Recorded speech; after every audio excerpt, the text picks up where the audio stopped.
नमस्कार दोस्तों, स्वागत है आप सभी का इस नए एक्सप्लेनर में। आज हम एक ऐसी वायरल कोर्टरूम टिप्पणी की बात करने वाले हैं जिसने लिटरली पूरे देश में लोकतंत्र, गरिमा और बेरोजगारी जैसे सीरियस मुद्दों पर एक बहुत बड़ी बहस छेड़ दी है। एक शब्द और उसने कैसा तूफान खड़ा कर दिया। आइए सीधे सोर्स मटेरियल पर चलते हैं और इस पूरे मामले की असलियत को समझते हैं। तो आज का हमारा रोड मैप कुछ इस तरह दिखेगा। हम शुरू करेंगे उस कंट्रोवर्शियल कोर्ट रूम रिमार्क से, फिर उसके पीछे का कॉन्टेक्स्ट, कॉन्स्टिट्यूशनल डिग्निटी की बात, एक्टिविज्म वर्सेस इंस्टीट्यूशंस, उसके बाद लीगल अनएम्प्लॉयमेंट का बड़ा संकट और फाइनली डेमोक्रेटिक अकाउंटेबिलिटी। चलिए सबसे पहले बात करते हैं उस विवादास्पद टिप्पणी की। आखिर कोर्ट में हुआ क्या था? तो बात कुछ ऐसी है कि सुप्रीम कोर्ट की कार्यवाही चल रही थी और वहां एक ऐसी तुलना सामने आई जिसने पूरे देश के सिविल सोसाइटी और लॉ स्टूडेंट्स को बिल्कुल हिलाकर रख दिया। बेसिकली बेरोजगार युवा वकीलों की तुलना तिलचट्टों यानी कॉकरोचेस और परजीवियों यानी पैरासाइट से कर दी गई। कहा गया कि ये सिस्टम को बर्बाद कर रहे हैं। अब आप ही सोचिए, इस तरह के शब्दों का इस्तेमाल होगा तो बवाल तो मचना ही था ना। इस एक स्टेटमेंट ने तुरंत एक राष्ट्रीय चर्चा शुरू कर दी। लेकिन रुकिए, इससे पहले कि हम किसी नतीजे पर पहुंचे, इस रूपक के पीछे का संदर्भ समझना बहुत जरूरी है। आखिर ऐसी नाराजगी आई कहां से? देखिए, न्यायपालिका की चिंताएं हवा में नहीं थीं। इनका एक ठोस आधार था। दरअसल कोर्ट फर्जी लॉ डिग्रीज और बिना बेसिक कॉम्पिटेंस के इस पेशे में आने वाले लोगों से परेशान था। इसके अलावा कानूनी प्रक्रियाओं का गलत फायदा उठाना, फ्रिवलिस पिटिशंस डालना और मीडिया कैंपेन्स के जरिए संस्थानों पर अटैक करना, ये वाकई में ऐसी गंभीर समस्याएं हैं जिन्हें बिल्कुल इग्नोर नहीं किया जा सकता। इन्हीं वजहों से कोर्ट को सख्त रुख अपनाना पड़ा। अब आते हैं तीसरे और सबसे अहम पहलू पर, भाषण और हमारी संवैधानिक गरिमा। यहाँ एक बहुत ही वैलिड सवाल उठता है। हम सब जानते हैं कि जुडिशियल स्पीच में एक भारी प्रतीकात्मक शक्ति होती है। हमारा संविधान आर्टिकल 21 के तहत हमें गरिमा के साथ जीने का अधिकार देता है, राइट? इसमें डिसएडवांटेज ग्रुप्स के सम्मान की बात होती है।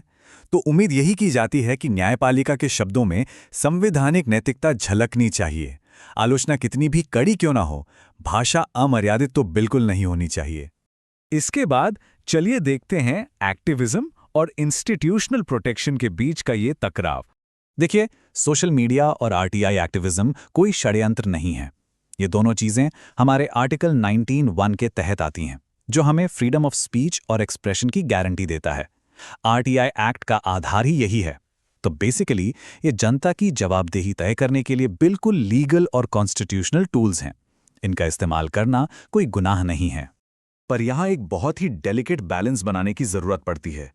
एक तरफ आरटीआई करप्शन को एक्सपोज करता है और सिविल सोसाइटी को मजबूत बनाता है, जो कि बहुत अच्छी बात है। लेकिन दूसरी तरफ सच्चाई ये भी है कि गलत इंफॉर्मेशन फैलाना और फिजूल के मुकदमों के जरिए संस्थाओं को हैरेस करना भी एक रियलिटी है। तो चैलेंजेस दोनों तरफ हैं और इसी बैलेंस को साधना सबसे जरूरी टास्क है। अब थोड़ा बड़ा पिक्चर देखते हैं। इस विवाद ने एक और कड़वी सच्चाई को उजागर कर दिया, लीगल प्रोफेशन में बेरोजगारी का संकट। सच्चाई यह है दोस्तों कि हर साल हजारों लॉ ग्रेजुएट्स एक बेहद असमान, डीपली अनइक्वल मार्केट में एंटर करते हैं। उनमें से कई जूनियर एडवोकेट्स की हालत यह होती है कि शुरुआती दौर में उन्हें प्रैक्टिकली जीरो इनकम और बिना किसी सोशल सिक्योरिटी के लंबे लंबे घंटों तक कड़ी मेहनत करनी पड़ती है। ये इकोनॉमिक इनसिक्योरिटी इतनी भयंकर होती है कि उन्हें ऑल्टरनेटिव रास्ते ढूंढने ही पड़ते हैं। और इसी आर्थिक सच्चाई के परिणाम स्वरूप लीगल प्रोफेशन में एक बहुत बड़ा जनरेशनल रिफ्ट आ गया है। आज के युवा वकील अब सिर्फ कोर्टरूम्स तक लिमिटेड नहीं हैं। वो बाहर निकलकर legal journalism, policy advocacy, RTI और डिजिटल फोरम्स पर अपने लिए ऑल्टरनेट करियर्स बना रहे हैं। और फ्रैंकली स्पीकिंग, ये आधुनिक लोकतंत्र का एक नया और बिल्कुल वैलिड इकोसिस्टम है जिसे हमें स्वीकार करना होगा। तो चलिए अब आते हैं अपने आखिरी हिस्से पर, जो है डेमोक्रेटिक अकाउंटेबिलिटी यानी लोकतांत्रिक जवाबदेही। जब ये कंट्रोवर्सी आग की तरह फैली, तब चीफ जस्टिस का एक क्लैरिफिकेशन आया। उन्होंने बताया कि उनकी बात को गलत तरीके से पेश किया गया है, उन्हें मिसकोट किया गया था। उनका निशाना हर बेरोजगार युवा पर नहीं, बल्कि सिर्फ उन लोगों पर था जो फर्जी डिग्रीज का इस्तेमाल करके सिस्टम का गलत फायदा उठा रहे हैं।